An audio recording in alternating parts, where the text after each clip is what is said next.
You're listening to the Patriot Nation podcast.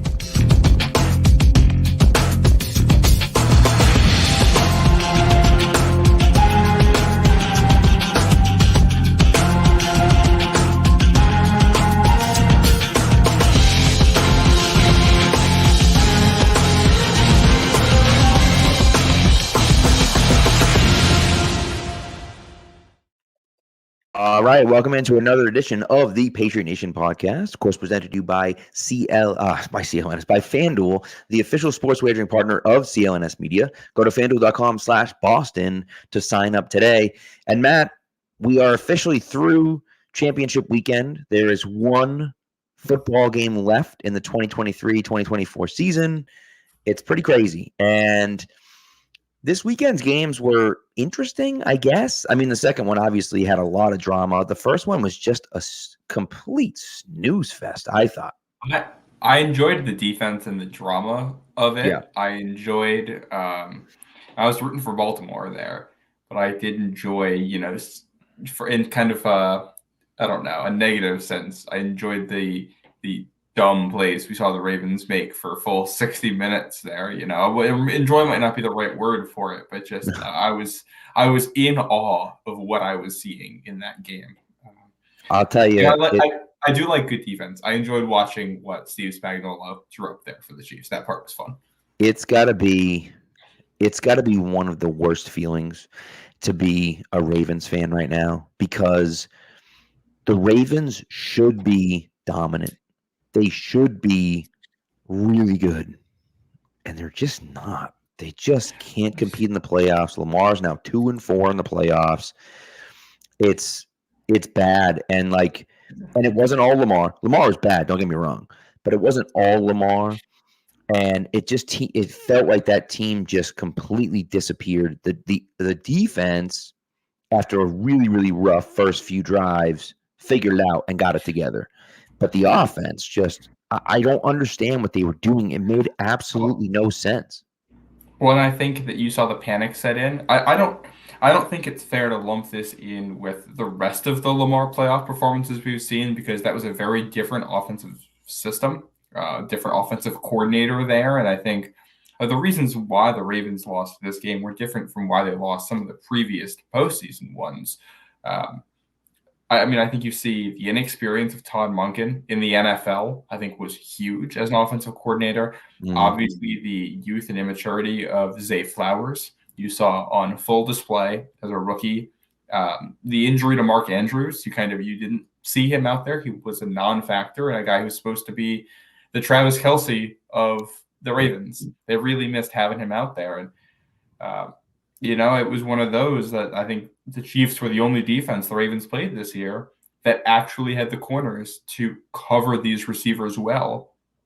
And they realized pretty early on, we can cover them. We're going to play man coverage, and we're going to blitz Lamar, but we're going to it seemed like a lot of slow blitzes. We're going to rush 3, and we're going to have 2 other guys in there somewhere. And we're going to make sure Lamar can't scramble. He's going to have to throw, and none of his receivers are going to be open. And Lamar's a very good quarterback and a very good passer, but the one thing he's never been the guy who's going to stand in the pocket and throw guys open 20 yards down the field in the way that Patrick Mahomes or Tom Brady would do. That's not his game. Yeah. And, being able to slow down that offense, and what it came down to too was that the Chiefs got up early, and you could see the Ravens panicked. They didn't know what to do. Pat, do you want to know how many times the running backs for the Ravens got handed the ball in this game? Oh, I know. But enlighten everyone that hasn't heard. 8 times. The Ravens had 57 offensive plays. 10 of them were designed runs. The other 47 were dropbacks. And there were some, RPO in there that could have gone one way or the other, but the Chiefs bullied them in the run game on the first possession, took a very quick lead and looked unstoppable on offense to start, and scared the Ravens away from their running game right into exactly what the Chiefs were hoping they were going to do. And I think they made some adjustments in the second half. The offense looked a ton better in the second half, even with all of the negative stuff we're talking about. This should have been a tied game probably. But all those personal fouls in the defense hands the Chiefs 3 points at the end of the half, and Zay Flowers with a really just dumb couple play sequence there turns what should have been 7 points into none. Yep. Zay scores a touchdown there, and you keep the Chiefs off the board before the half, and we're tied at 14 in the fourth quarter. And we might be talking about this differently. We might be talking about Lamar overcoming a great defensive performance to get his team to the Super Bowl, but somehow, after what we've seen from the Chiefs this year, it was the Ravens' weapons that were the ones letting down their quarterback, and not the Chiefs. Yeah, what's crazy. So, by the way, just to correct you, their running backs had 6 carries. 2 of those carries went to Zay Flowers on basically bubble screens that ended up being backwards throws. So they handed the ball off to their running back 6 times. 6. That's embarrassing for a team that in the Chiefs that they can stop the run, but they're not the best against the run. And for the Chiefs again, the Ravens again were the number 1 rushing team in the league. It makes absolutely no sense why you would go into that game and say, we're going to run this ball down their throat until they absolutely cannot stop it. And we're just going to keep doing it. And eventually it's going to work. Maybe it won't at first, but eventually it's going to work because we have the horses to do it. You saw when they ran, they had some success running the ball. This is the type of stuff that I'm like, what are you looking at that you don't understand that? And that's the stuff for me where it's if you get stopped once, I mean, just as an example, if we just go through it, okay? Gus Edwards had 3 carries for 20 yards. Now, Justin Hill had 3 carries for 3 yards, but Gus Edwards averaged 6.7 yards per carry. Now, I know one of them was a 15-yard carry, but it doesn't matter. The point is that you just freaking run the ball to Gus Edwards. I don't understand what they were doing. It made no sense. Lamar carried 8 times. To me, wasn't enough. It wasn't enough. They should have had more designed runs for him. And so, I believe it was only 2 designed runs for Lamar, and one of those was that 4th down conversion. Right.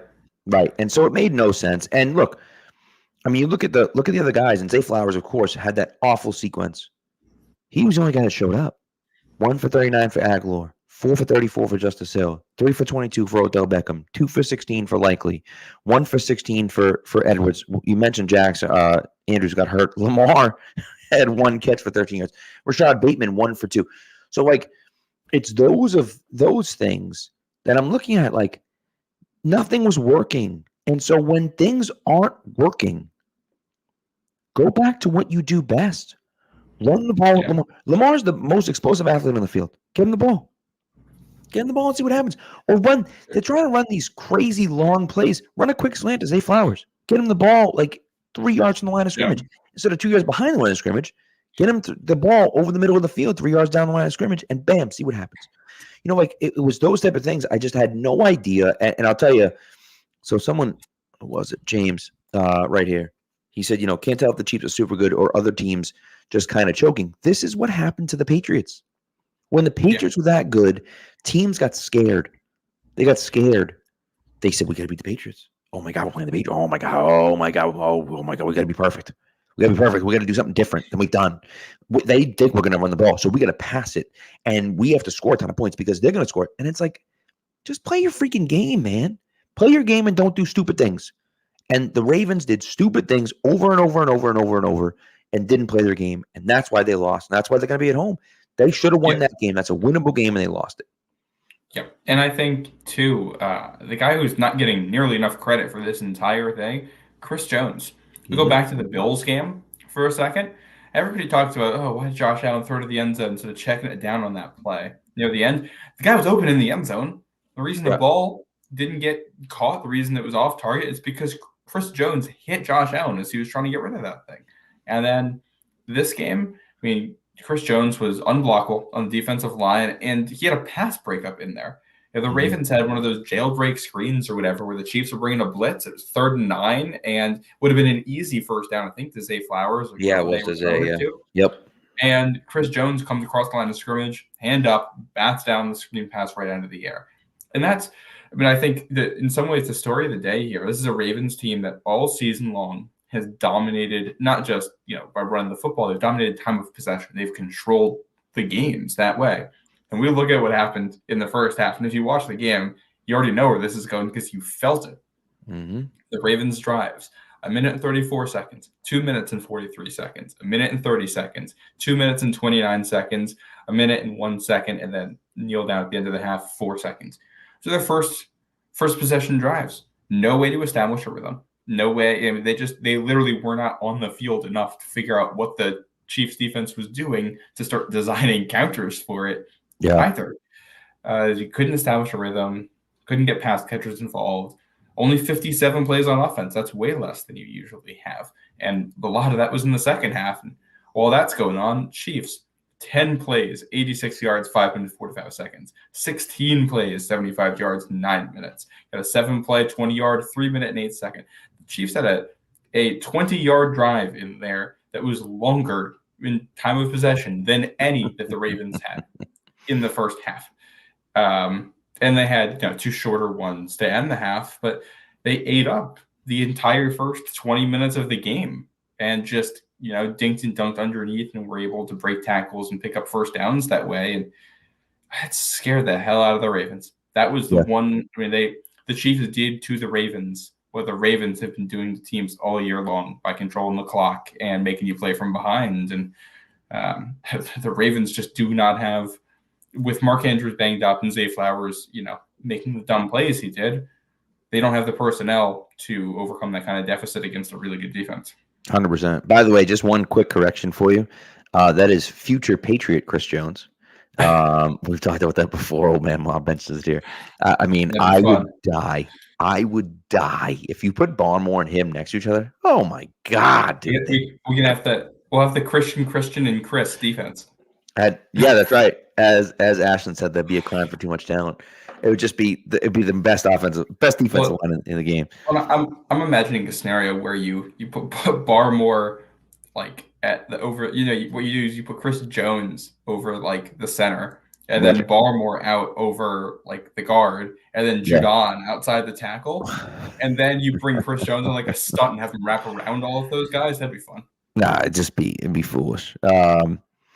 Anyways, all right, let's get into So long story short, Baltimore blew it. In my opinion, Baltimore blew it. And look, Mahomes is getting the accolades. And look, he had 2 great drives. You know what this reminded me of, which is funny, and I know it was the end of Jesus Christ, Manning's career. But that 2013, I believe it was 2013, or was it 2015? I can't remember if it was 13 or 15. No, it was 2015. That 2015 AFC Championship game in Denver. Oh, yeah. Where Manning had the 2 touchdown passes to Owen Daniels to start the game, basically. Put the Patriots in a hole 14-0 or 14-3. They may have kicked a field goal in there somewhere. They did. Yeah. And they did nothing. Like the Broncos did nothing the rest of the game. And the Patriots just couldn't move the ball on their defense. Now, the Patriots offense was incredibly hurt. They had no receivers. Everyone was banged up. Edelman was the only guy playing, and he was banged up. And it was just like they had nobody. It was a banged up Edelman and a banged up Gronk, and a center who was giving away the snap count on every single play. Against that's probably the hottest streak you've ever seen from a pass rusher in the modern NFL. I mean, 100%. Yeah, Von Miller is incredible. I'm not even mad about 2015 anymore. Like you go back and watch those games now, and all you can do is tip your cap in respect and be like, the Pats left it all out there. That was all they had that year, and they came up 2 points short on the road against the eventual Super Bowl champion. You know what? There's worse ways to go out. Yeah, true. And you can be pissed. I mean, if you want to be pissed about something, you can be pissed about earlier in the year. But that's a conversation for a different day. Yes.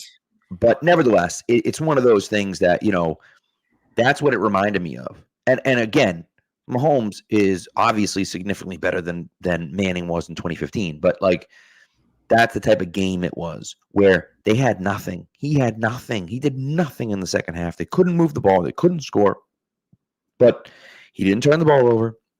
He didn't lose the game for his team, and he did enough at the beginning of the game that they couldn't come back from it. And that really, for me, is like, all right, we're good. It's almost like, we're good. I got this, guys. Don't worry about it. I'll score at the beginning, and then we'll just ride it out the rest of the game, and that's exactly what happened.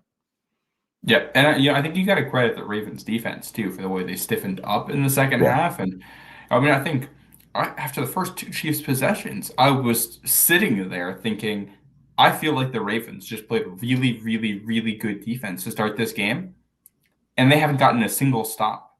I mean, they've been first downs every single series, and it was just like at a certain point you're throwing your hands up, and like I don't know what else the defense can do, and eventually that some of the plays started to break down, and they were able to cover guys better, but at that point the damage was done.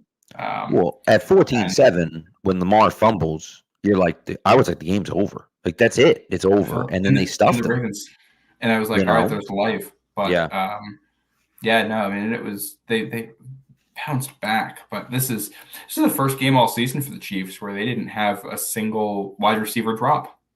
Yeah. And it felt like that was kind of like, this is what have we talked about all year long? The guys around them can't do anything. And with the game on the line, a trip to the Super Bowl on the line, it's Marquez Valdes-Scantling catching a ball while falling down deep behind the defense. Mm-hmm. That's the second game in a row where he's had a big catch like that. Yeah. He wasn't catching those earlier in the year. Now it's the playoffs and he catches both of them. Like that's just they finally got the bounces going their way. Well, you got to remember now, Kelsey with 11 catches. Rashee Rice was the guy they were targeting a ton. He had 8 catches for 46 yards. That's the one thing. And so we sit here and talk about Mahomes and so on and so forth. He dink and dunk, man. He attempted one pass that traveled over 10 yards in the air, and it was the MVS one at the end of the year, or at the end of the game. It might have been 15. That might be wrong with a 10, but he didn't throw the ball down the field. He took what the Ravens gave him and trusted his guys that they would get open and maybe break a tackle or two and pick up a first down. And the Ravens didn't do that. The Ravens were trying to throw the ball deep, and it was just I don't understand the game plan there. And they hit a few.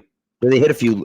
Zay caught a few, and that's what led to him having over 100 yards receiving. But it was just like I didn't get it right. It was like just take what's there. Well, I think the big difference there was the Ravens played a ton of zone. Yeah. So you could dink and dunk and find some holes in the zones, and the Chiefs are just playing straight up man coverage, and you can't dink and dunk against that. You need to wait until somebody works his way open. And outside of that one big Zay Flowers touchdown, late in the down where he's able to extend a play and create something, Ravens really didn't do a whole lot of that. And that was, I think you saw the difference in the skill position guys because like Odell Beckham was fine to start the year, but he hasn't improved. Aguilar. Bateman has been just a guy out there for the Ravens. And meanwhile, the Chiefs, Rashee Rice has blossomed into something and kind of felt like Travis Kelce was holding back a little bit in the regular season. And now that it's the playoffs, he's going all out, which, I don't blame him for. I think if Gronk had done that a little bit, he may have played a little bit longer in his career. Yeah. But yeah, no, I mean, he preserving his body. Now it's the playoffs, it's full go. And just those two with Mahomes and and we're talking about like the Chiefs offense, like they did well. It was just 17 points. The Ravens defense did a really good job. It was just enough. The story of this game to me is Chris Jones, L'Jarius Sneed, Trent McDuffie, what those guys did for Kansas City. Yeah. And I think you're totally right about that. I mean, to me, what's crazy about it is that, it's, man, they had the opportunities. And Lamar, so you talked about them playing man. Why aren't you running Lamar on every play? If you're going to play man against me, and by the way, Willie Gay's hurt, didn't play. He's the spy guy. And so if you're playing man, bro, I'm dropping back and I'm running a QB draw. See you later. And Chiefs, the defensive line was very good. But the Chiefs had like 2 QB spies on every play, which was the tough part of it. Every time they tried.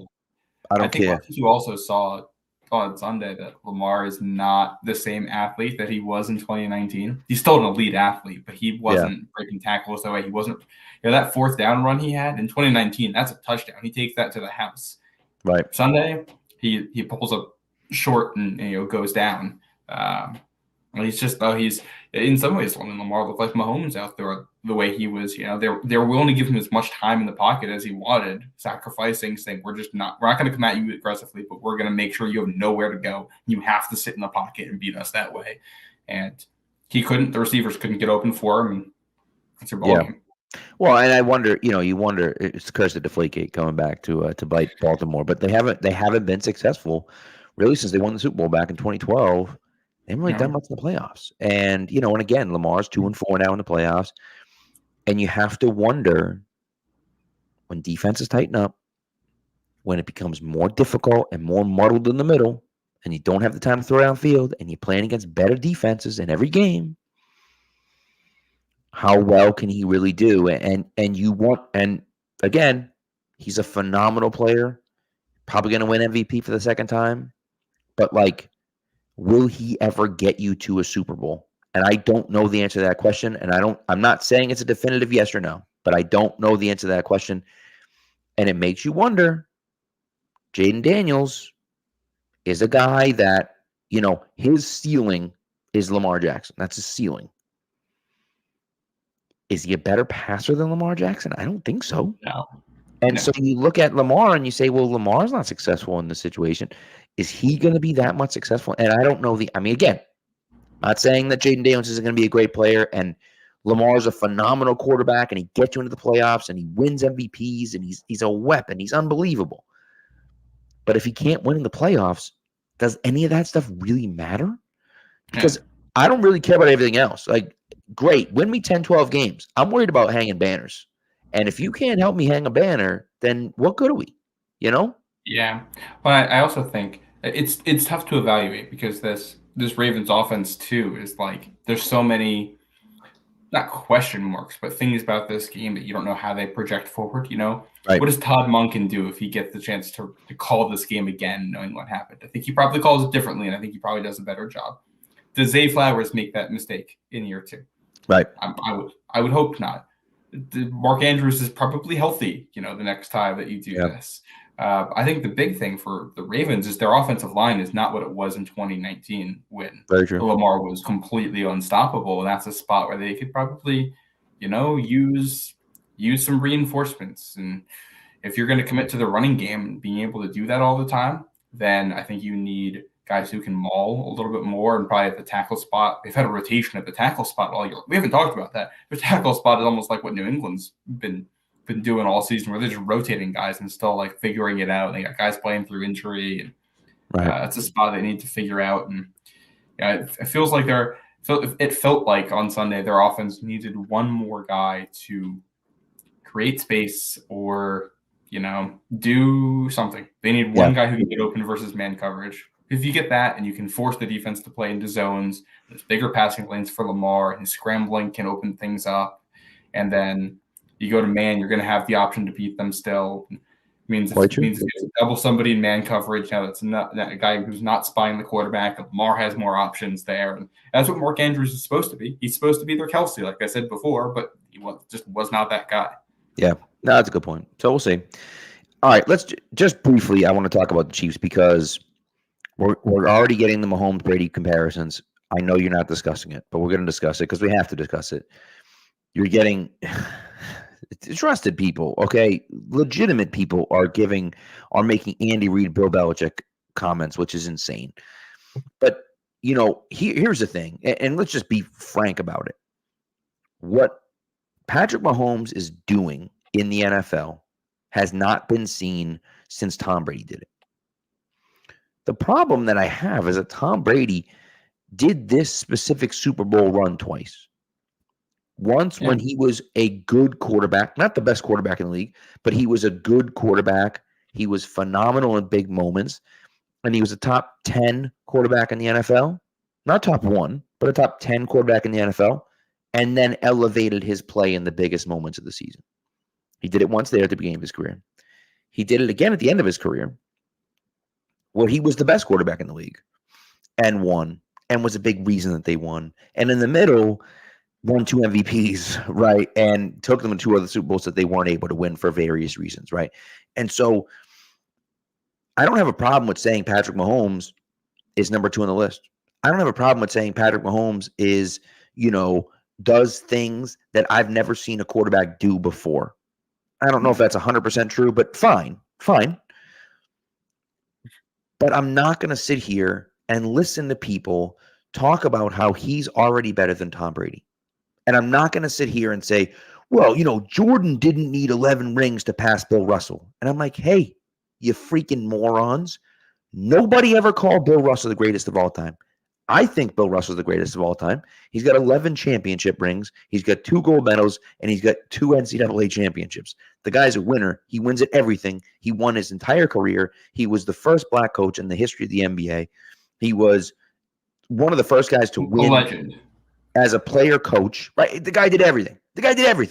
And so, but new guys don't want to call him the greatest of all time because Jordan's the greatest of all time because he played in the modern era and Bill Russell played against plumbers. That's the argument. Fine. I'm not going to, I can't get into that discussion right now because it pisses me off, but I'm not going to get into it. But the point is that people are making that argument already. And it's like Brady has 7 championships. He wasn't playing against plumbers, sir. He was playing against Peyton Manning and Brett Favre and Aaron Rodgers. And, oh, by the way, Patrick Mahomes. He was playing against all those guys, and he beat them all of them. And so I don't even miss me with that argument, man. I think Mahomes is on his way. He's on his way, and right now it's impossible to deny right now. He's on his way. If he stays on this trajectory, he's going to either catch Brady or pass Brady. Yeah. But until that happens, until he does it, come on. But I think you can make the argument even simpler here. People are acting like what Mahomes is doing right now has never been done. And they're talking about four Super Bowls in 5 years going to him. You don't have to go back a decade to see Tom Brady do the exact same thing. Right. Like, it's just like, what are we talking about here? He literally just did it. Now, if Mahomes goes next year, we can say this has never been done before. But for 5 years, Brady did that. And he also went on the road to go to the Super Bowl in his last AFC championship in those. We all know who he beat in that one. Right. Like, Mahomes is fantastic. He's the greatest player in the NFL right now. And like you said, if he stays at this pace and plays as long as Brady did, or, anywhere near as long as Brady did, he's going to go down as the GOAT. And I will give him his flowers in due time. But, we're not there yet. And I'd also, I don't think we have to play this game of every time somebody does well, we're comparing them to the greatest of all time. Why are we doing that? Why can't we just enjoy what we're seeing for what it is? Mahomes is fantastic. He is incredibly entertaining to watch. He's really good at what he does. And, obviously the media narratives about him can get tired, but separating that from who he is as an athlete, I really enjoy watching Patrick Mahomes play. He's fun to watch play football. He does stuff that a lot of people don't do. And I like watching that happen. We can sit back and enjoy that and say that it's special and he's doing things we haven't seen before in the NFL without saying that just because we haven't seen it before means he's automatically better than somebody else.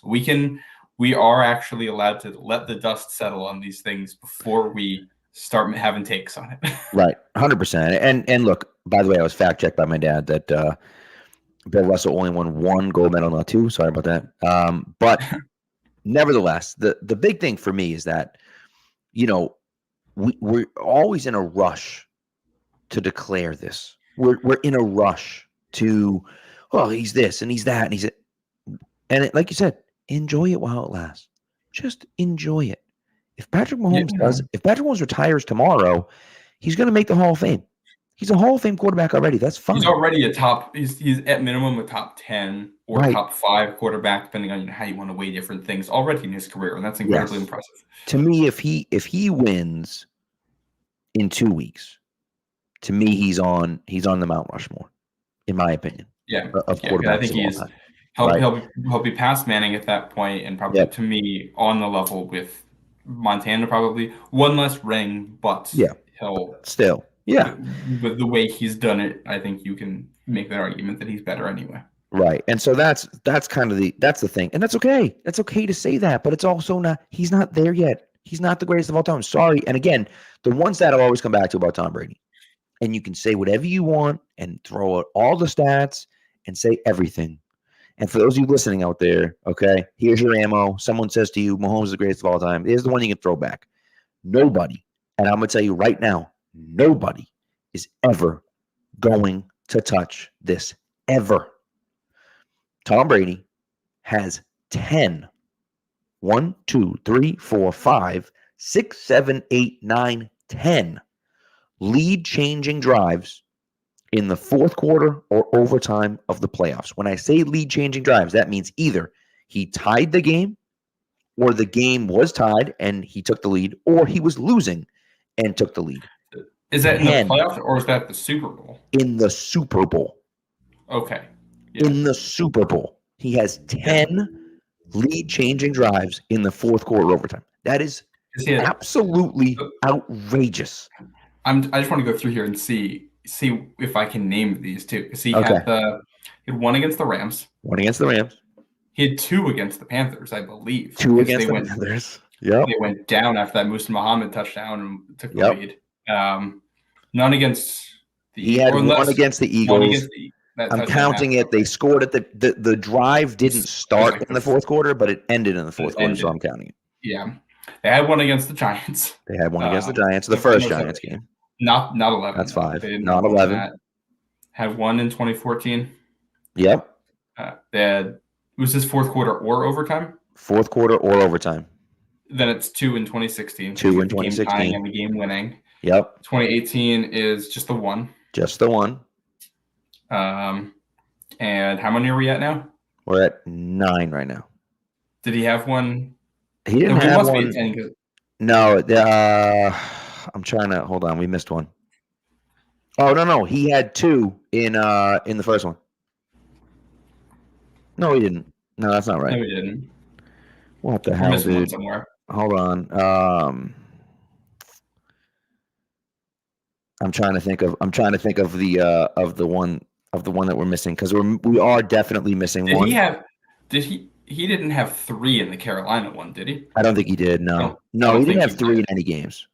He definitely didn't have 3 in any games. He had 1 against St. Louis. He had 2. Oh, did they? They did have 1 in the second Giants one, didn't they? Because did they have a field goal drive in the fourth quarter to go ahead? I think 15. The scoring in that game was so they didn't score in the fourth quarter in that game. Oh, we totally forgot the Eagles Super Bowl in there. The second Eagles Super Bowl. That's where it was. The second Eagles Super Bowl, the loss. That's correct. Yep, there's the other one. I have entirely pushed that game out of my mind. Yeah, that one I try not to think about that one. I haven't watched the highlights for that one ever. Never will. I don't need. Right. Yeah, it was the Gronk touchdown in that game that took the lead. Yep. So there's your 10. So 10 drives in the fourth quarter overtime of the Super Bowl. And again, it's not the playoffs. It's the Super Bowl. And that's also played in 10 Super Bowls, which is also something that, Mahomes could have a fantastic career, go down as the greatest of all time, and not play in 10 Super Bowls. There was incredible. And so it's just it's one of those things for me that it's not even an argument until you do something like that. And Mahomes, I think, has 2. I think Mahomes has 2 because he had one. Yeah, he had one against the Niners, and I think he had one last year as well. I think. Yes. Oh yeah, they had the game-winning drive. Yeah. Right. So he's got 2. Second on the list, by the way. There's 2 guys tied for second on the list, by the way. Do you know there?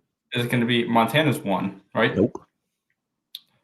Montana does not have 3. Montana has 1. Is it gonna be like Terry Bradshaw or something like that? Nope. Oh, Eli Manning, is he on there? Eli Manning. Yeah. Like he has 3. Troy Aikman? Nope. This guy didn't do it in 1 game, right? No. Okay. How far back are we talking here? The Patriots also played this guy in the Super Bowl. And he has 1 of them against the Patriots. Oh, is it?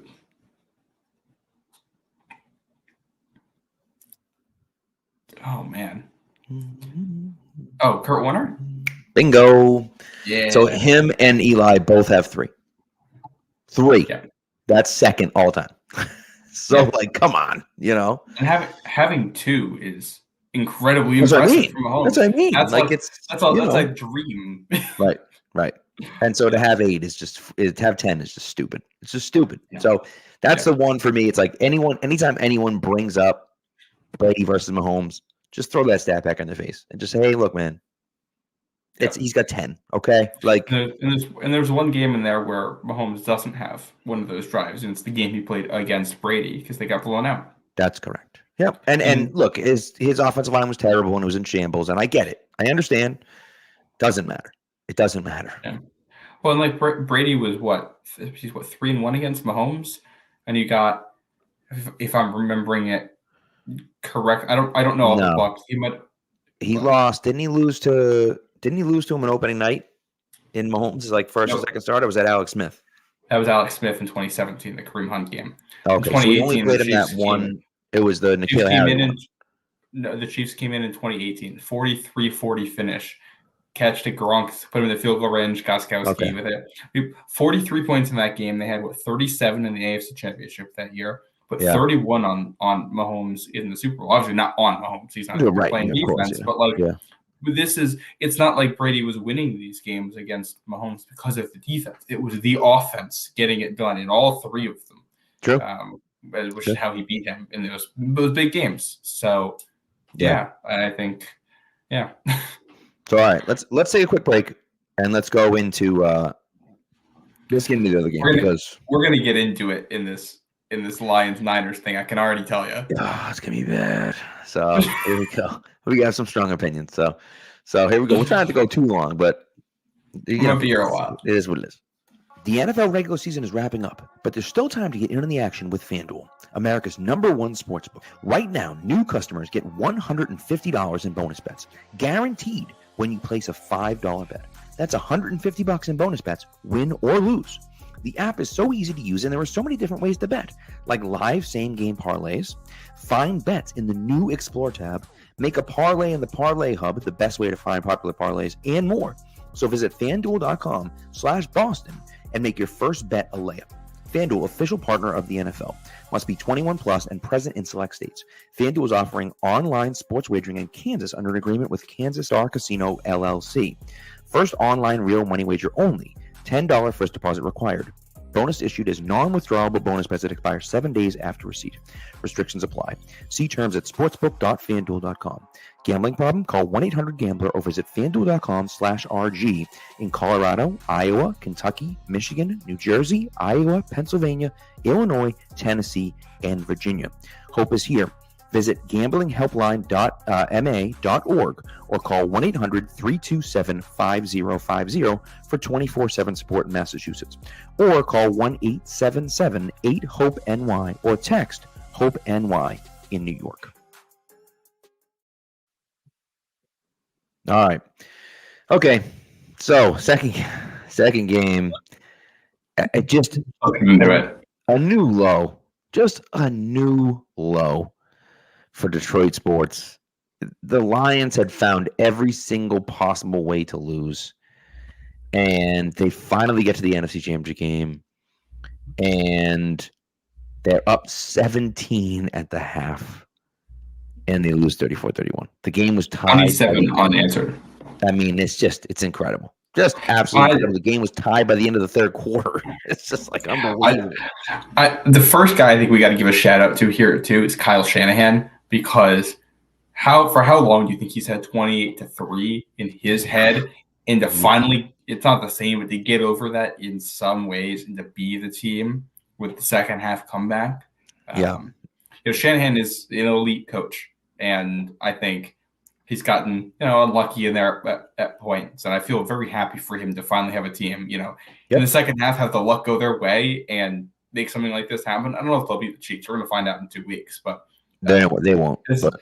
It was an impressive victory. I honestly have no idea what's going to happen in the Super Bowl. I think either team winning wouldn't surprise me, but I was impressed by what we saw from the 49ers and their poise. And honestly, I think most of what we saw on Sunday was that the 49ers really were the better team than the Lions.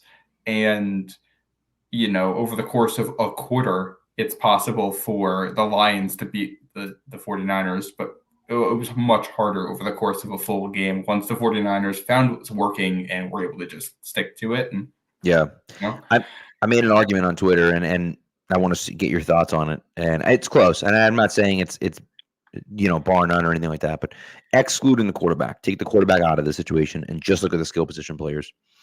I think San Fran has an argument for the greatest collection of skill players in NFL history. You talk about Debo and Ayuk, who are both top 10 wide receivers, probably. Kittle, who's a top 10 tight end, and McCaffrey, who is the single best running back in the league. And I mean, they are incredible. They're incredible. Yeah. And what's crazy to me is that Juwan Jennings, who's their like third string wide receiver, doesn't make a ton of plays, but every time they need him to make a play, he makes a play. Kyle Juszczyk too, and the best fullback. Good call, James. And the best fullback in football. Yeah, I mean, they got a fullback who can make catches that nobody on New England's roster, no receiver on New England's roster can make. That's right. We're watching. They lost Kendrick Bourne, and Juwan Jennings just kind of stepped right in, and you didn't notice the drop off at all. He fills that role in that offense perfectly. Yep. And he's just I mean, to be fair, it's also a lot easier to get guys to do that when he's always going to be the fifth most explosive guy on the field with the skill players, and he's always going to draw the easiest assignments. But 100%. he wins them, and that's what matters. You saw Detroit's defensive backs really get worked in the second half, and the luck went their way. I know we're going to get into the fourth down decision stuff, but I also don't think that's what decided this game. What decided this game was the Lions lost the turnover battle, or I think it was a tied turnover battle in this game. I think it was one on each side. I think so, yeah. And the Lions should have won it. They had opportunities for interceptions they didn't get, and they put the ball on the ground. And I think if the Lions win the turnover battle like they probably should have in this game, and I think there's maybe one or two plays in there you want back, they win. Or at least, it's going to come down to who has the ball last in the fourth quarter type of thing. But also, like, Detroit's defense isn't that good, and it shouldn't be super shocking that they didn't force those turnovers. I think even though they had opportunities to, expecting them to make those plays, it's not something they've done all season long. Right. And, they were who we thought they were, a defense that is spunky and can be schemed up to do things, but all in all, just isn't that good outside of a couple players. And you put those corners against those receivers, and it's not shocking this is the result you get. Yeah. And so I just think, it's difficult. And look, there's difficult arguments and there's difficult conversations to happen on all sides of the ball. And I understand. I get it. The Lions weren't as good. Frankly, they weren't as good as the 49ers. And I think everyone knew that. And so the fourth down decisions, look, I'm not going to sit up here and call Dan Campbell an idiot. I'm not going to do that. Okay. Dan Campbell has been about this. He's been about this life all year, really all 3 years. Okay. That's what he does. That's the culture there. And that's the thing. He says, I'm going to bet on my guys. I'm going to believe in my guys. I'm always going to go for it. He says that. And so if that's the situation that he says, then I believe him. And that's paid off for him over the course of his career there. He's built that culture up. The guys believe in themselves. They believe in him. They believe in what they're doing there. And that's great. And so I'm not going to sit here and question the fourth down decision-making because that's who he is.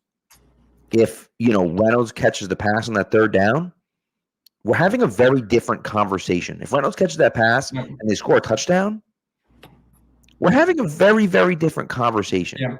Or even if it still turns into a field goal drive, but you run the clock down more and you get instead of a 45-yarder, you get a chip shot. Correct. That changes things. And so, but here's my issue. And James pointed one thing out that I'll talk about. Number one, at the end of the first half, you're about that life. I'm about that life. I'm going for it. I trust my guys. I'm going for it every time. If it's fourth down, I believe in my guys, and I believe we're going to pick it up. Well, unless it's the end of the first half, and we're already up by 14, so I'll take the 3 points. Well, wait a second. Wait a second. If you are going to go for it every time, and you believe in your guys, and you trust your guys, go for it. Do what you do, right? And here's the thing. And don't give me. Well, they would have. There's no advantage with the field position. Was there an advantage with the field position when they went for it the other two times? Because there wasn't. And so there wasn't. No, there wasn't. They were at the 25. They're the 25-yard line. It's not like they were, it's not like they were at the 10 and then you're pinning them deep. They weren't. There was no advantage or field position on either of the two ones. If you're going to go for it, go for it. Because I'm telling you right now, if you score a touchdown there and you go up 21 points going into the half, the game's probably over. Yeah. The game's probably over at that point, right? Oh, and it felt, I mean, the way they operated there, it felt like they were 50-50 on what they were going to do. And I think what Campbell said after the game was that if it were, I think, 1 yard closer, they would have, but it was just far enough away that they weren't sure about it. Here's my thing. I don't like in the discussion the fact that we talk about the other ones, and we'll get, I know there's another play you want to talk about at the end of the game, so we'll work our way down to that. But the two fourth downs they went for it, I don't like the discussion that it's an automatic 3 points there. They got a field goal kicker who has only been there for 4 games. It's Michael Badgley, who has he has not been a good kicker in his career. He missed 2 extra points for the Lions already this season. He 4 for 4 on field goals, but they only asked him to make 4 of them. Only 1 of them was from 40 yards or more, and he hasn't kicked outside for them all season long.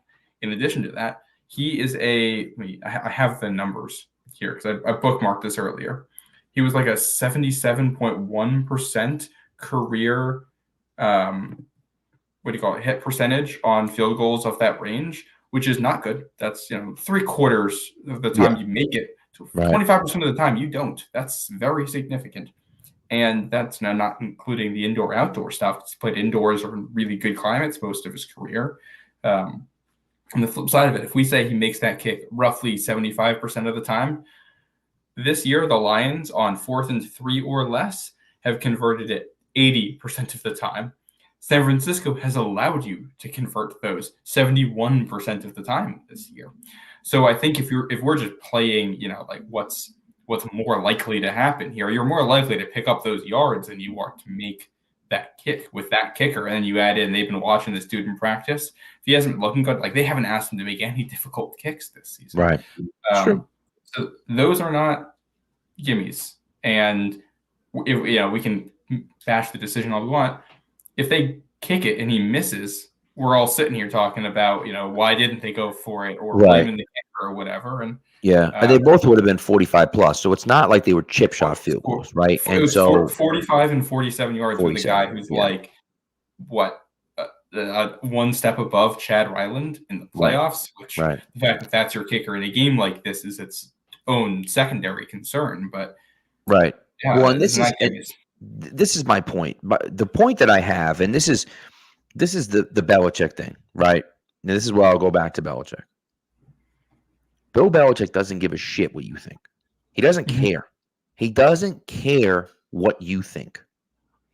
If he believes in something, he's doing it. He went for it on 4th and 2 at his own 25-yard line or 30-yard line, whatever it was, because he knew he couldn't stop Peyton Manning, and he knew the only way he could win was by doing that. Dan Campbell has put his trust into these guys, and we could talk about analytics and go back and forth and, analytically, what's the best thing to do? He doesn't care about that. No, you're not going to hear that word once in his honestly explanation. Don't believe that he cares about the analytics. I don't. And I think maybe it's some part of it, but I think for the majority of it, we just believe in our guys. We believe we can pick it up, right? And so, to quote my buddy Jeff, kickers are stupid, and they miss field goals. It's what they do. It's just what they do. They're going to do it. Unless you got Adam Vinatieri. Unless you have Adam Vinatieri or maybe Justin Tucker. Kickers are dumb and they're going to miss field goals. It's just the way it is. And so I'd rather trust my offense than trust my kicker. Fine. And that's okay. I have absolutely no problem with that. And so Light Engine hits it on the head. He would have been a genius if they got it. If they pick up that first down and they win the game, we're all sitting here saying, man, the brass balls on that guy to go for it and pick it. So it's like, just because they lost doesn't make it a bad decision. And so, and that's it's the process. It's not the outcome. You always have to look at the process, not the outcome, because again, if they win, he's getting all the credit today, but they lost. So he's getting all the blame today. And and you want the proof of that? We just talked about the entire Chiefs-Ravens games. Barely even mentioned in there that the Chiefs went for it on 4th down in that game and didn't get it, and the Ravens went for it on 4th down and did get it. Ravens win that game. I'm sure we're going to be talking about, why did the Chiefs go for it or whatever. But I think the other thing, you look at the actual win probability things, the suggestions made. Seth Walder had a very long tweet he put up last night talking about his thoughts on this. And it was basically that if you have all the same information the model does, and it says you are slightly better doing this thing, you should probably do that thing. Even if it's only slightly better, it is, we think probability-wise this is more likely. But also, in a situation like this where it's just a hair difference between kicking it or going for it, you got to take into account information the model doesn't know. Things the model doesn't know includes what your kicker has done in practice, the way he's been hitting kicks there. What the model doesn't know is if you have a tell or a tendency on the other defense and you think you have a play call that can expose it. You got something dialed up. You knew you were going to go for it on fourth down, and you knew you had a go-to play for that moment ready to go that you practiced all week. Things like that you can't take into account in the model. And, they got a guy open on the first one. Right. And he just dropped it. And go bad throw from Goff. And then the second one, the 49ers just beat them. They fooled them. They went out there and they showed man defense, switched into zone at the snap, and it was a man beater that they called, and nobody is open, and then there's pressure, and, the last place you want Jared Goff to be is trying to escape the pocket, trying to create with his legs and hit somebody down the field. That's not where he thrives. So I think you gotta give credit to the 49ers for making better plays in those pivotal leverage moments. That's what 100%. Football's all about. It comes in the playoffs. It comes down to these one or two hair trigger plays at points, and it's who makes the better play in that moment. Right, and that's and Boomer points out, like, you talk about momentum, right? And if the Lions on the first one kick the field goal and go back up by 3 scores, it takes some of the momentum away from the Chiefs, from the 49ers. I'm sorry, and I agree with you. But if they pick up the first down and score a touchdown and make it 21. That takes a hell of a lot more momentum out of it. So, and it's and the way that's phrased, it's just like there's the underlying assumption there that if you kick the field goal, he makes it, and if you go for it on fourth down, you won't get it. But we don't know that. Actually, historically, when the Lions go for it on fourth down in this range, they get it most of the time. And when they kick it, it's a little bit shaky. And and so look, ultimately what it comes down to is this. If you disagree with Dan Campbell, I don't necessarily blame you for disagreeing with Dan Campbell, because I get it. I understand. I wanted him to take the points too. I was in my house screaming that he should have freaking kicked the field goal, especially when they were down 3. I'm like, tie the damn game and see if you can, if they get the ball and score a touchdown, now you're only down by a touchdown. And so, the first one I argued about, fine. You want to go for it, go for it. The second one, it's like, kick the damn field goal. But again, if you miss, it's a disaster, right? And so he trusts the guys. 47, and it's 47 yards. I think you gotta examine in there why you're in this position where you're thinking about which way you want to go, and you don't feel like you can trust the kicker. That's definitely. But here's the thing for me, and this is the one thing for me, the inexcusable one, the one that you cannot get away from.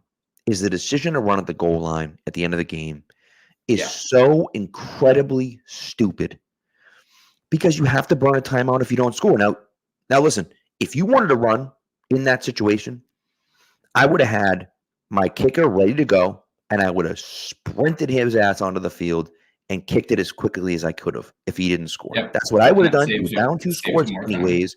It would have saved you some time. It would have been no big deal. Hit the ball back. Again, I don't know, I don't know in that situation what, if that would have been a good idea with Michael Badgley. He's not a good kicker, but like, if that's really what you wanted to do, fine. But to me, to run it in that situation was just so stupid. It was so stupid. And that's the issue that I have with them. It's inexcusable. You can't do it. You had 3 timeouts and a minute left.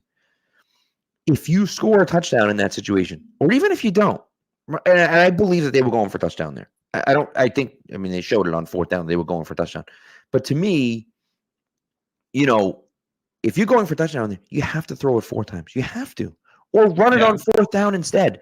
Like, it doesn't matter. Yeah, fourth down you can run if you want. But they just they overthought it. They got too fancy. And, I think we saw the Lions on 3 situational plays lose, and their defense got obliterated in the second half, and that's really what it was.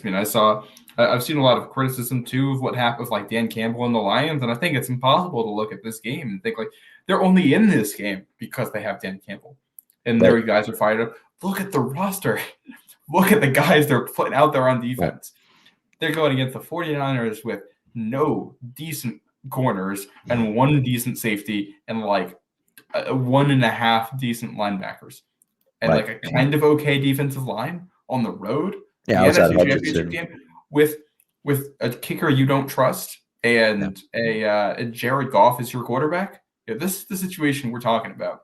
And they lose by 3 in the NFC Championship game. You only get to that point because you're incredibly well prepared and because you got guys who are fired up and playing above what the level they will typically play at. And that's, Dan Campbell is a huge, huge part in that. And, Ben Johnson, Aaron Glenn also in that. I think they made good adjustments. They had good plays ready to go. They exposed some things for the Niners. And that's why I would totally push back. TJ says the Lions were great because of Ben Johnson and not Dan Campbell. And I think that that's foolish in my opinion. Ben Johnson did a really nice job in calling the offense all year long, put them in positions to win and so on and so forth. But like, I'm sorry, like it's just not like he set a culture in that locker room. You think that culture came from Ben Johnson? That culture came from Dan Campbell.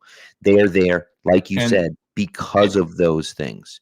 And so that's the argument I would make and look, is it perfect? No. Is he a great game manager? Not necessarily, but he's built that feeling into those guys that we are going to win. We're going to step on the field. We're going to be better, and we're going to win this game, whether it's true or not. And Murphy calls him an idiot. And like the problem is that when it doesn't work, you look like a dummy, right? And that's the problem. But you can't worry about that. Bill never worried about that. Neither does Dan Campbell. No, and I forget, somebody said this on Twitter, and I wish I could give credit because I don't remember who it was, but they were talking about why Dan Campbell is the way he is with his decision-making on offense. And it's not like analytics or anything like that. He was with the Saints when they had Drew Brees and Sean Payton. That team was very aggressive on fourth down.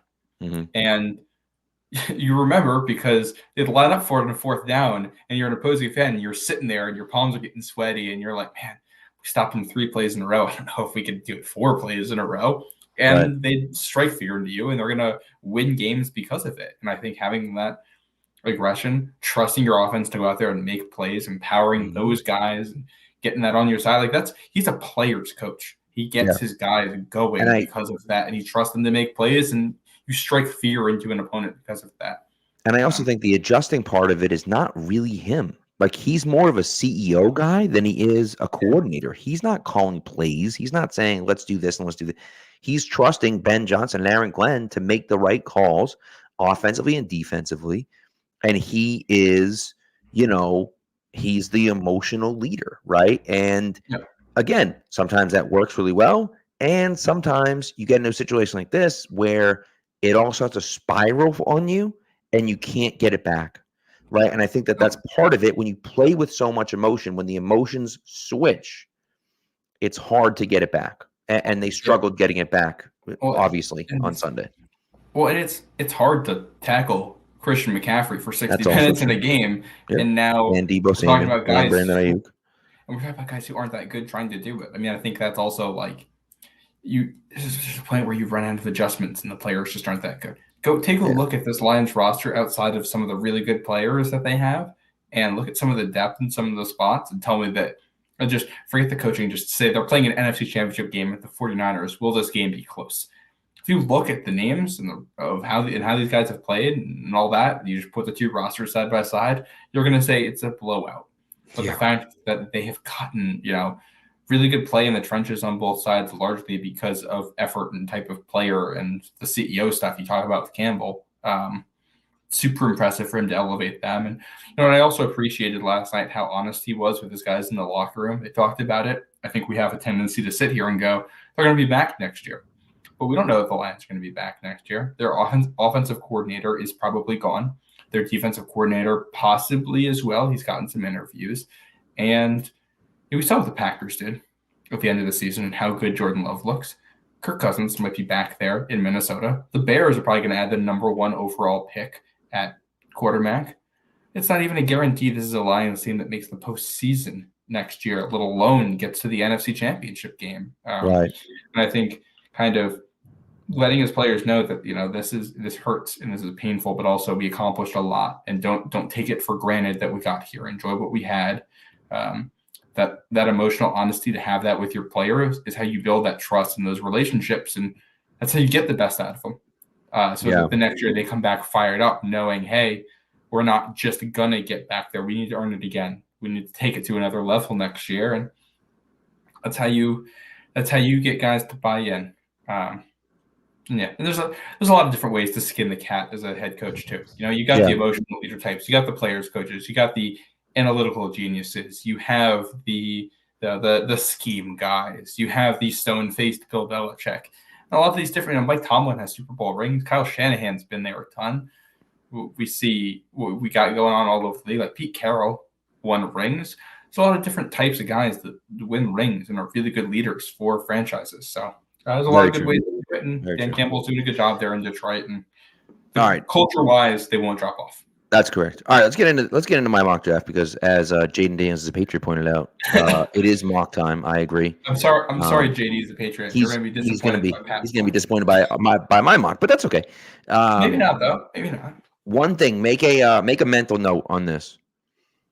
I want to chat about, because the Chiefs are playing, allegedly, if they win the Super Bowl, the best average DVOA percentage, supposedly, of all time. And that's fine, and I believe that. I just don't understand how DVOA is calculated, and here's why. In 2001, the Patriots played against the Raiders, who had a top 7 offense. They played against the Steelers, who had a top 5 offense and defense. And they played against the Rams, who had a top 5 offense and defense. And so I just don't understand. And look, not now. Nope. Don't explain it now. It's too late. We're getting right into my mock. But file that away. We're gonna have a DVOA conversation on Thursday. Okay? Can I add one Patriots related note? Oh, yes. Go ahead. Yes. So of the top 5 teams that have made like the hardest playoff runs of all time, 3 of them were teams that went through New England as right, which is true. Of that run. Yeah. Yep. Which is also like, that's a nice little boost to the ego, that when some of the hardest accomplishments ever had to go through you to get it done. I think the 07 Giants are in there. 07 Giants are second place right now, yeah. 11 Giants I saw on the list too. Yeah. I don't know if the 11 ones were, but I know the 2012 Ravens were in there. So it might be, I think it's those 3 are all in the top 5. All have to go through New England. Yep. So anyways, all right, let's get into my mock draft from today. Came out on Pat's Pulpit. If you haven't read it yet, go to patspulpit.com. It's still up there. Obviously, it's still going to be up there. And so I don't listen. We talked about this already. I don't know what Chicago is going to do at number 1. I have no idea what Chicago is going to do. They have to make a decision. Do they want Justin Fields, or do they want to draft Caleb Williams? I think Caleb Williams is a surefire number 1. I was told by a ton of people today when they saw my mock draft that Caleb Williams is too small to play quarterback in the NFL. It's a new one. I haven't heard that one before. Caleb Williams is too small. He is, I think someone said to me, he is the least likely of all the quarterbacks to be good in the NFL, which I thought was interesting. And so I don't really know what people are thinking there. But nevertheless, I had the Patriots moving up to number 1 to draft Caleb Williams. What I had them giving up was number 3, number 103, which is projected because we don't know what the comp picks are yet, which is a 4th-round pick, Patriots 4th-round pick, and a 2025 first-round pick to Chicago to move up to number 1. Now, that's a lot, or it isn't a lot, depending on. Someone said that it's like 3,000 points was to move up from like a future first-round pick is 3,000 points, which is complete insanity. But it doesn't matter. That's not true. I know. I don't know what he's looking at. Doesn't matter. To me, that's enough to get to 3, to get from 3 to 1. We saw what it took to get from 9 to 1. Right now, 9 is a huge jump, obviously, from 3 to 9, clearly. But to me, you have to give up that future first-round pick to get up there. You have to. They're not going to accept less than that, I don't believe. And the only way I think you can get up there without offering a future first is you got to offer probably 2 or 3 times the number of picks. Like be one of those, you're giving up your 3rd and your 4th this year, and your 2nd and your 3rd next year. Right. And to me, it's just that I would not do that. In my opinion, I would not do that. And by the way, typically the value for the future picks, just so everyone's aware, typically what you do for this year is, and it's not a 1-to-1 comparison, but usually you count the first pick in the second round is typically the value that you attribute to it. Usually. Yeah. Right. Well, and it's one. Future picks are typically weighted as one round worse. Than what they are. And so you'd put it at the top of the second round. So it'd be a top of the second round pick. So pick number 33 would be the weight for that. Now, obviously, if you think the Patriots are going to suck, clearly that's a situation. But here's my argument, and because TJ said, doesn't it typically cost 2 first-round picks to move it to first? Here's why. Okay? Because if you're the Chicago Bears and you're keeping Justin Fields, you're drafting Marvin Harrison Jr. And the only way you can move out of number 1 and still get Marvin Harrison Jr. is to make the trade with the Patriots. And so you take less than you would get from, name the team, Atlanta at 8 or whoever else it is, right? Whoever else it is that wants to move up, because it's not going to be anyone else in the top 5, by the way, because 4 and 5 both have quarterbacks. And so it's going to be someone outside of that top 5. Probably, I think Atlanta is the next team that really makes sense at 8, nevertheless. And so for me personally, I look at it and say, all right, I can move back to 3. I'm okay moving back to 3. And if that's the case, I can look at this and say, all right, I move back to 3, fine. And I take Marvin Harrison Jr. And so I take a little bit less and get Marvin Harrison Jr. instead. And I think that's where it makes sense to me. Yeah, and it's also, we talked about the draft pick calculator. It also gets really muddy at the top of the draft because you're not really trading for draft picks. You're trading for specific prospects. And it matters a lot more how much a team values the specific prospect. Like how much less Chicago would be willing to take here is tied directly to how highly they value Marvin Harrison Jr. That's really what that is. And if they value him a ton, I see Nick C in the chat talking about how it could be like the second and third that could get this done or whatever. But Caleb Williams is considered a generational guy, and other people are going to want him.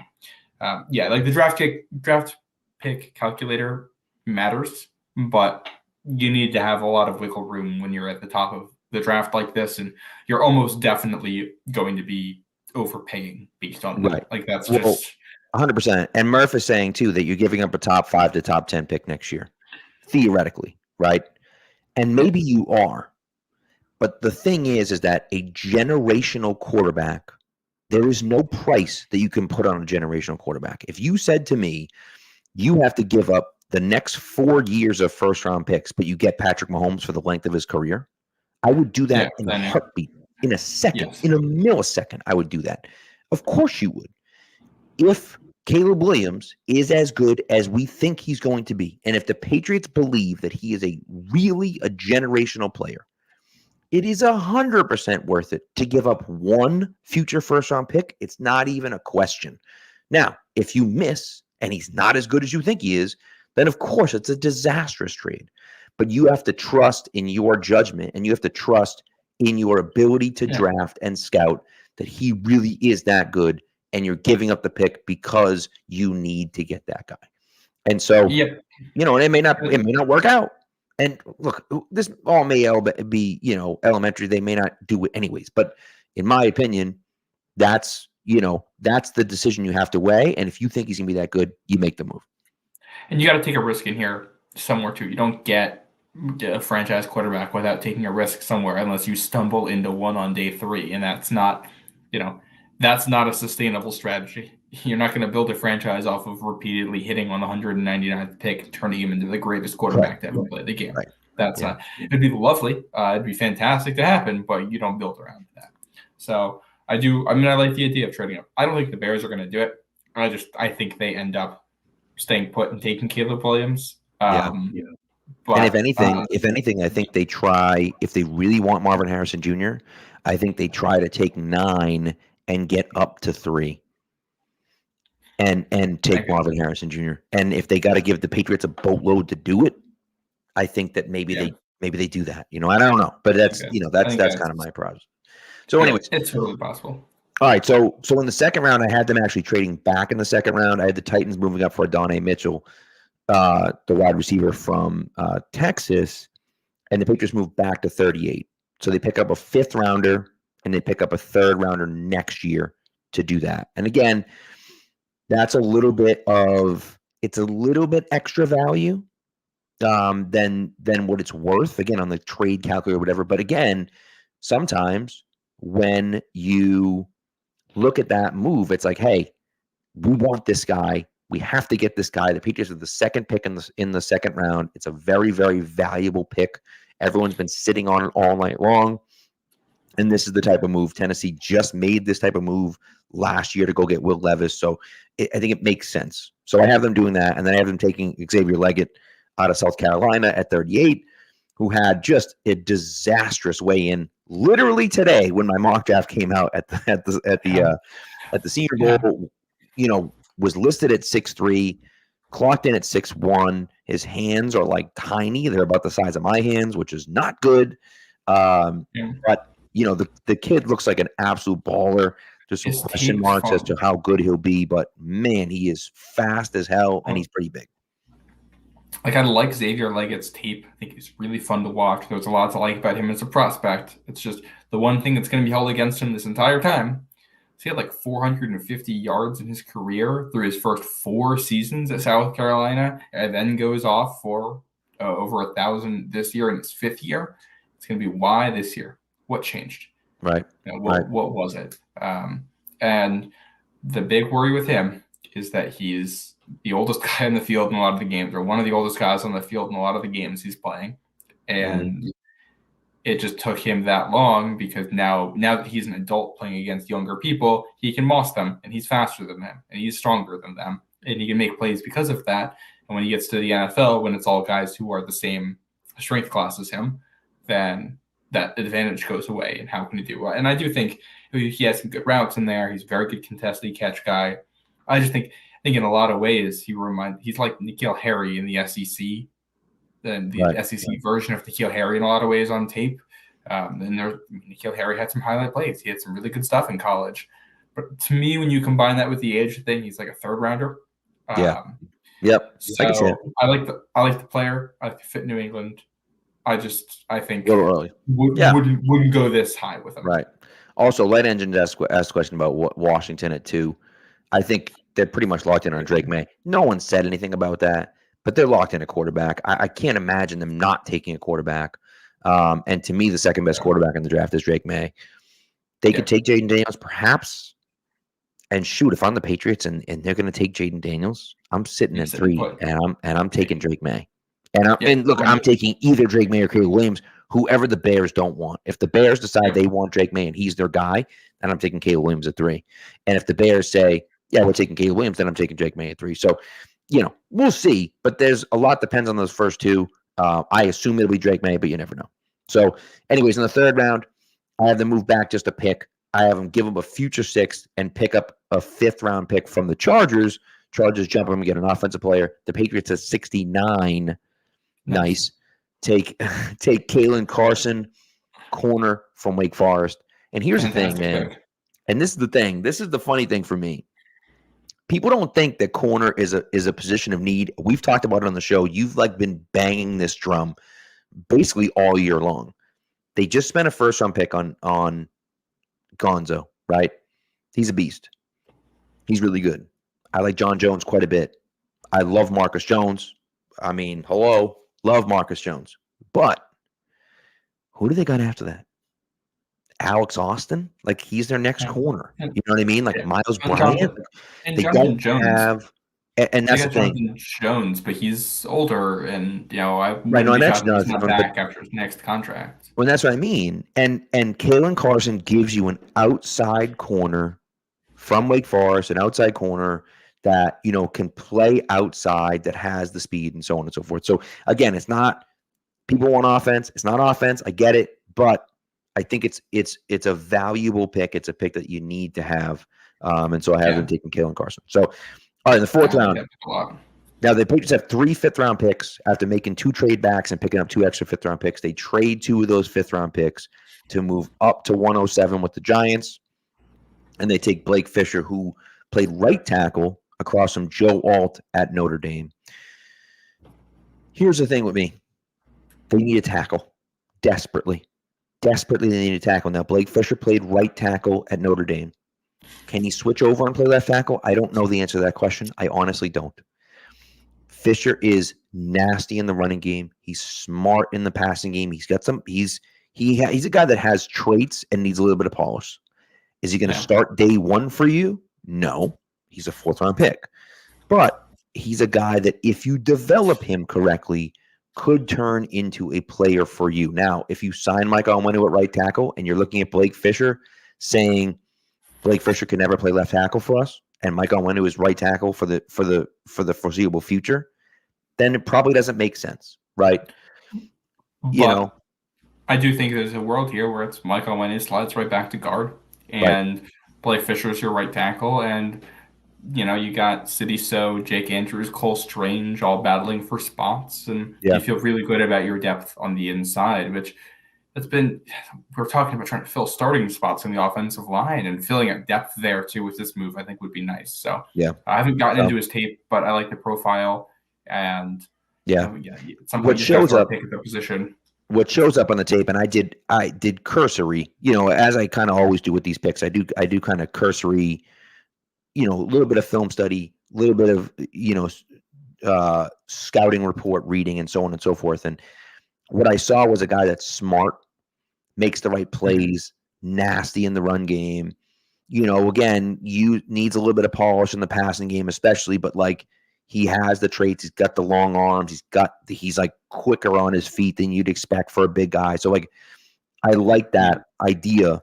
Again, I don't know if he can play left tackle. That's that's way above my pay grade. He probably can't. Murph said he can't play left tackle, and he's probably right. I don't know. He's played right tackle his whole career. So like, it's tough. It'd be a tough transition for him to go to left tackle. But maybe he played right tackle because Joe Alt was a beast at left tackle, and they were like, bro, sorry, dude. What do you want us to do? Like, is Joe Alt. You know what I mean? And so again, I don't know.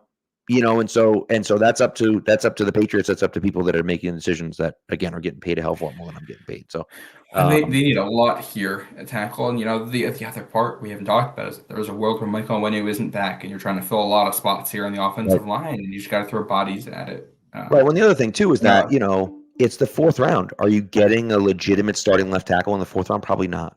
But if you can get a legitimate starting right tackle in the 4th round, then maybe it's worth it, So, and even if this guy turns into, we'll say better than a Connor McDermott level guy, but even a guy you can throw out there who is a very good swing tackle, even in the 4th round, you'll take that, because if you don't have to fill out your depth at tackle, you can go spend a little more. You can go make a trade for somebody, or when you can take a risk on whoever the next Trent Brown is, and know that if he gets hurt, you got to back up behind him, and you feel good about that. So it gives you those options going forward. Yep. So, all right, 5th round, they're taking Ben Sinnott, tight end out of Kansas State. He's not some physical freak, but what I liked about it is that the first comparison that comes up is Jake Ferguson, and that's the type of guy that I'm looking for. He's not George Kittle. He's not, but like, get me a guy that can block and get out and catch the ball, and that's exactly what Ben Sinnott can do. I took him in my mock too, Pat. Oh, did you? I missed it. You know what? I tried not to do it, and I missed it, but that's okay. It's the one. No, but I love it. That's a deep hit there that we both like. Yep. Yeah, he was. I think, if I'm remembering correctly, like a top 5 run blocker at tight end in the country for PFF, and also the leader on his team in receptions. So that's the type of guy you're looking for, and especially they got no one at tight end, literally no one. They picked up LaMichael Petaway, and that's what they got at tight end right now. I'm assuming they're going to sign some guys, but they're not going to have nobody when they get to the draft. But that's correct. You gotta when it's tight end's a spot at day 2, day 3, you can find guys, and sometimes it takes 3 years before you found somebody good. But you just kind of throw picks at the position there, and eventually you're going to get somebody good. Yep. So second to last pick, 6th round, I have Dylan Lobb. Lobb, right? Is how you pronounce it? I think it's Laba. Laba. Okay. From New Hampshire. Not a local guy, born in New York, but went to school in New England. And this guy is a running back. To me, the guy, he had 117 catches over the last 2 seasons, right? What I've heard from people is that he's going to be at the Senior Bowl this week. There's a good chance he won't be available in the 6th round after this week at the Senior Bowl. What I also heard from people was that, well, you know what? If someone goes down at the Senior Bowl and they don't have enough wide receivers, he can play wide receiver. We can run with the wide receivers. Now, he's a running back. He's 5'10". He's a small guy. He's a running back build. But he's got the pass-catching skills to be a receiver out of the backfield, to like fit in, to play slot every now and again if you need him to. Yeah. That's the exact type of guy the Patriots are looking for and have been needed. They tried to get it with Strong, didn't work, right? And so this could be the guy that comes in. Again, you might have to take him in the 5th round. You might even have to take him in the 4th round. But I like the idea of bringing this guy in. Yeah. Explosive. Yeah. Explosive is what I'm looking at. Yeah. I looked it up, by the way. It's Laube. That's how you say it. Okay, Dylan Laube. So, yeah. There you go. He's a good product. I'm actually friends with his brother, too, he does some NFL draft content on Twitter, and he's a coach, Jordan Laube. So, so there you go. How about that? So, all right, last pick, 7th round pick, Evan Anderson, defensive line, FAU, 6'3", 326. Kind of a big dude. A big dude in the middle. I like it. He was wrecking things out of FAU. He was wrecking things at the Shrine Bowl practice all week long, dominating on interior of the defensive line. Of course, he got worked a few times out there, but looked really good, played really well. He's the type of guy that he's not an explosive pass rusher, but he's got a little bit. He's a little bit quicker than he looks, than his size would have him show you. Doesn't have a ton of like moves. He's not super polished in the passing game, but like with the athleticism that he brings with his size, you feel like we can develop him into something, right? And in a 7th round pick, it's like friggin' just like take it and see what happens, you know? This is a Bill Belichick special right here. I mean, I think of like Sam Roberts and how they've there's some guy who I don't think worked out, but they took some small school defensive lineman on day 3 before, like maybe a Division II guy or something who's a freak athlete. And yes. There's a name bouncing around in my head, and I don't think it's the same guy, but Michael Buchanan may have been in that mold. Yeah, even like Akeem Hicks. Akeem Hicks was a UDFA, like same thing. You know what I mean? Yeah, and it's like that's just defensive line is a spot where you just need athletes and you need depth, and that's a position where you can draft a guy and keep him around the bottom of your roster for a while and develop him, and maybe in year 3 he's Lawrence Guy for you. That's best case, but even Sam Roberts has been a decent rotational piece for New England this past season. We'll see what he turns into in year 3. So drafting guys like that is something you can always use, and an athlete like that is somebody you can use on special teams, I am sure. Yeah. And that's you get an athlete like that, you're happy with it. Yep, exactly. So apparently Murph says Mike Debate talked him up on the show yesterday. So Mike's seeing the same thing where you are, which is good. So I'm happy to see that. Yeah. So Speaking of, we got I was looking at some of the Shrine Bowl, Senior Bowl stuff. I don't know if you've seen the receivers out there, but the one name that I'm looking at is Malik Washington. Yes. Mentioned him on here before, but he is the Virginia kid. I think 4 years at Northwestern. Now he's at Virginia, and he just put up crazy numbers. He's getting great separation. I don't remember if he's Shrine or senior, but I'm pretty sure he's senior, and really excited to see how he looks in this game because we talked about it. There's so many elite receivers who have just kind of played at small schools and flown beneath the radar and then break out late and they get caught in the Senior Bowl late and you get them on the round 5 and now it's Cooper Kupp. Yeah, true. So I don't know, man. And he's not the only guy like that either this year. There's a number of guys in that profile, and you want another Pop Douglas, you can get another Pop Douglas in this draft. Exactly. So that's it. That does it for my mock. So we'll see what happens. We're going to have more. So as we said, and I haven't mentioned this to you yet, Matt, but I was looking at the timeline, how it worked out. If we do once every 2 weeks. So in 2 weeks, you do your mock. Then 2 weeks after that, I for do the my Super mock, and then Bowl, so that'll on be and my so next forth. one. That's right. So every 2 weeks we do a mock, and then when we hit April, we do a mock every week. That will lead us into draft week. The last one will be, I think, my mock on the Monday before the draft, and I think we'll have each done either 5 or 6 mocks for the summer, and I think that'd be great. I think that's perfect. If we want to go a little bit earlier, we can go a little bit earlier, but I think that makes the most sense to do that. So we're going to be having them every few weeks. We're probably going to be doing. We might even do what I think would be fun if we did a live, once or twice did a live mock on here. I think it'd be fun if we did a live mock, a full first round live mock, and had someone on with us. So we're going to do a ton of mock draft stuff. We're going to be talking a ton about the draft. Obviously, clearly, we've got a ton of stuff to talk about in free agency. You got to assume that there's going to be a ton of moves that get made. So it's going to be a fun offseason. It's going to be a fun offseason. A ton of stuff going on. I'm ready for actual moves to get here too, because we're gonna have the Super Bowl and you got like a dead month ish there, and that's where all the stuff happens behind the scenes, and I don't want it behind the scenes. I want to find out what's actually going on. Yeah, exactly. So thanks, Murph. Thanks for everyone. Thanks everyone for tuning in. We should get coaches this week too. Hopefully, I would hope they're starting to hire guys. Yes. So it does look like DeMarcus Covington is the guy at DC. They haven't officially announced it yet, but it's basically officially announced. I think it's a good hire. I think it makes a lot of sense. Love that. It also looks like Mike Vrabel's not getting a job. Maybe Mike Vrabel will come in as assistant head coach. We talked about that already, but we'll see what happens there. But I'm still holding on hope that something like that happens.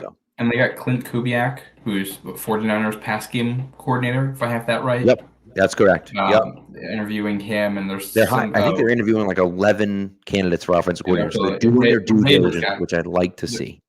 One of the Raiders guys, which I actually thought I think it's the Raiders pass game coordinator or something like that, is who they're interviewing. Name is escaping me, but Turner. Yeah, I don't know.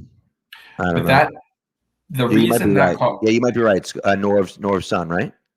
Norv's son? I'm pretty sure. Based on the name. The reason this one caught my eye is because if McDaniels were to end up being the offensive coordinator, you do wonder about interviewing a guy like that with the intention of then bringing him in for a role in New England with McDaniels. Yeah, that's true. So we'll see. But and then another note here while we're talking: if it's Clint Kubiak and you got a 49ers pass game coordinator come to be your offensive coordinator, a name to watch in free agency, and we're all going to cringe the second I say it, but I think it has to be said, is Sam Darnold. You need a backup at least. Yeah.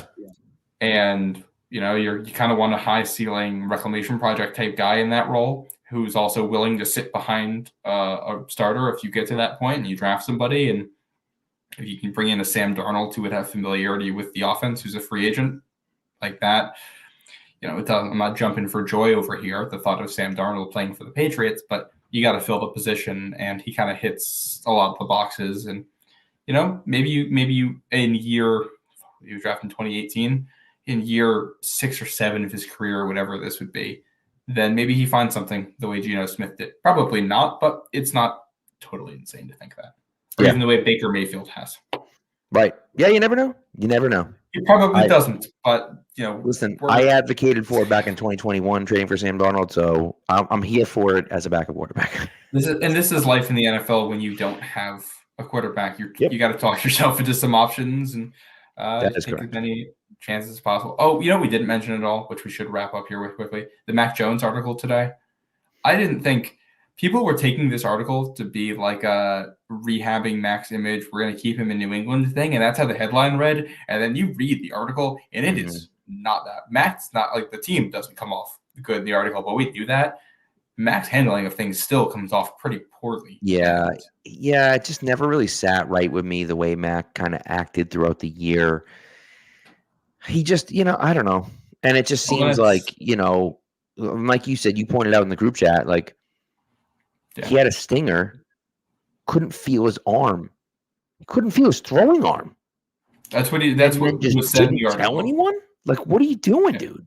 Well, and it's the way the sequence is too. They said that he gets a stinger, and can't feel his throwing arm. I watched the series. I went back and watched this. The Patriots Colts game for those who are unfamiliar. Yep. And he gets in that late drive in the fourth quarter. He gets a stinger on a hit, and then the next play he throws it, and it's a completion to Mario Douglas, a big completion underneath pass, goes and gets them down into the red zone. I think they run it 3 or 4 times in a row, and then it's Mac Jones's pass to Mike Gesicki that comes off about 15 yards short and gets intercepted. Yeah. But the way it's described in the article and then the way it happens on the field just doesn't match to me. Nothing about the way Mac acts makes it seem like his arm was numb. Right. Nothing about the hit made it seem like it would impact his arm at all. Now, obviously, if it's a pinched nerve or stinger or something, like it can be a back or a neck thing and still impact the arm, but it wasn't an abnormal hit. And like the article describes him like not limping off the field, but walking off the field, and like he can't lift his arm at all. And that's not at all what's actually happening. And then what's also described is that he threw the interception because he couldn't feel his arm. Then comes off the field, tells nobody that's why, and then is surprised when he gets benched for Bailey Zappi. I'm sorry, but you're an adult of life in the NFL. If something like that happens to you, you have to advocate for yourself. You have to let people know, hey, this is a medical issue. This is why. And that was, if he couldn't feel his arm, that means that third down where he's thrown it to Mario Douglas, he got that pass off completely fine with no issues. And if it's third down, you can't feel your arm and you're the quarterback, you should be letting the trainers know, because you should not be the guy in there making that play. That is correct. If that's where we are, you're not Tom Brady. You think you earned the right to just stay in no matter what. If you got an injury, you gotta. And there's other stuff in there too, but there's another quote in there too. It was kind of a side story in here, but that caught my eye. It's a quote from one of the receivers. It was talking about how, we just. Our room didn't get it together until it was too late in the season. I'm like, didn't get it together until it was too late in the season? When did you get it together? Never got it together. At what point did you get it together? Yeah. What is your self-evaluation if you thought you got it together at some point in the season? Because put on the tape and show me. I haven't seen it. That was brutal. And then so the whole thing, the whole operation, Mac's got to go. I think, I'm very, very, very worried that the Patriots are going to look at this and say, Bill did Mac wrong. We still believe in Mac. We're going to run it back with him again next year. I think that would be a disaster of a mistake. And, by the way, we had 3 offensive coordinators in 3 years. So you're going to give him a 4th offensive coordinator in 4 years? Because that's going to bring Josh McDaniels back. What are we talking about? So, and maybe they bring McDaniels back, but it's just, Well, and if the Patriots go into this draft thinking there's only 2 guys that we think could be franchise guys, and that's 2 guys who are not going to be there at pick 3, we can't make a move up for him, and we're just not getting a guy we like this year. If they want to say we're going to get rid of Zappi, we're going to sign Brissett or Sam Darnold or whatever backup quarterback you want, and we're going to have a QB competition with them and Mac for this season, knowing full well that this is a short-term solution, I can get behind. Not a solution either, by the way. No, a solution until you can draft someone in the top 5 next year. Yeah, because the only thing worse than don't draft somebody at 3 for quarterback just to draft a quarterback at 3 if you don't believe in them. That is an awful way to do things. I'd rather kick it out a year and we'll figure it out in 2025 and draft Marvin Harrison Jr. I agree. And, the tone of the article is basically like they're not picking up the 5th-year option. Maybe he could be back. So I don't even think it's setting up for anything. They save money too if they get rid of him. If you bring Mac Jones back, get rid of Bailey Zappi, and you're only keeping Mac because you think he can come into camp as the 3rd QB and possibly compete for a spot with other people you bring in, that's fine. I don't hate that, but yeah. So you're not if you go into camp with him as the presumed starter with no real competition for him. This is that's not a serious way to handle things. What are we doing? I agree. So, anyways, all right, let's get the heck out of here. It's been an hour and a half. Thank you, everyone, for coming through. We appreciate it. Murph, don't ever apologize for being all over the chat. We love the chat. We love people in the chat interacting. That's why we do it. That's why we're here live. So don't ever apologize. You got something to say, flip and say it, man. That's what we want. That's why we're here. So thank you, everyone. We appreciate it, and we'll be back on Thursday night. Take care, guys.